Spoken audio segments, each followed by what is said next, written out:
Now here's that trench cut. Looks like at the deepest it runs down about 2 meters, 6 feet or so.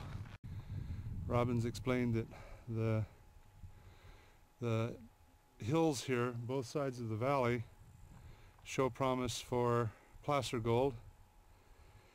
And at some point we'll get him to explain you the geology of it, because it's there's a modern layer and an ancient layer. Here's the mound of stuff that's left behind, pay dirt in fact, and we washed from this material from this trench, and the trench was quite controversial because geologists said it's granite, there's no gold in there, and I said sure it's granite, but on top of it I think there is placer. And looking at this hillside, lots of big boulders of granite, so it's mapped as granite, but between the boulders there are thousands and thousands of black magnetite nuggets. So I said let's get this hillside washed and ripped open with a trench to see what it might be. So general idea for everyone is don't believe geological maps when they say granite with big boulders. Get between the boulders, and we're turning out interesting, maybe commercial amounts of gold from this entire hillside of supposed granite. There is granite there, but there's thin placer sat on top. Push it again. Along in this trench there is visible gold in the pan, so we're going to try and get a sample out of that and set up a little recirculating system with the Popandson sluice and make a demonstration for these fellows. We've got a 12-volt battery. In Mongolia they call it an accumulator. There's 1,000 GPM bilge pump that's recirculating the water through the black hose.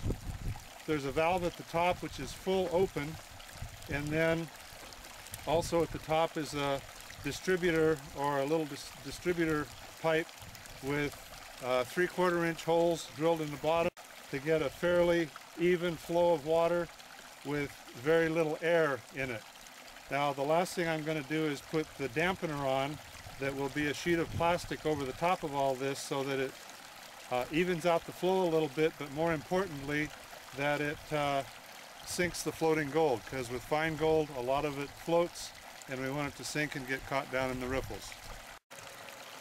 Okay, and I wanted to show this little bilge pump. It's a standard North American recreational miner recirculating pump used for cleanup sluices. Here's our 3/16 expanded, our 1/2 inch expanded, and our 3/4 inch expanded. And then up here we've got the little distributor bar, and that's distributing the water out fairly evenly. We're going to take a trowel and dump the material in right downstream of that distributor bar, and we'll have a sluice full of concentrates. Well, we're in semi-production now. We've got the sluice going, we've got the recirculating water going. These are Fife's mine employees, and this material is an awful lot of topsoil. They're taking it right off the top, and so we're getting mud and roots. We're trying to catch the roots down here, and we have the pump wrapped in a window screen, plastic window screen.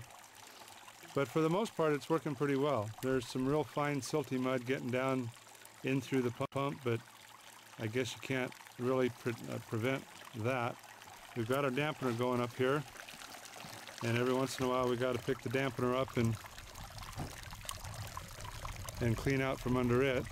All the material, virtually all the material, is light. There's very little element of black sand in it. We panned a couple of pans before we ran this. We didn't see any gold in the pans. It would be nice to not have to use the dampener, because it does catch things and clog. But with the report of such fine gold here, we're going to keep using it, and at the end of the day we'll see what kind of gold we get.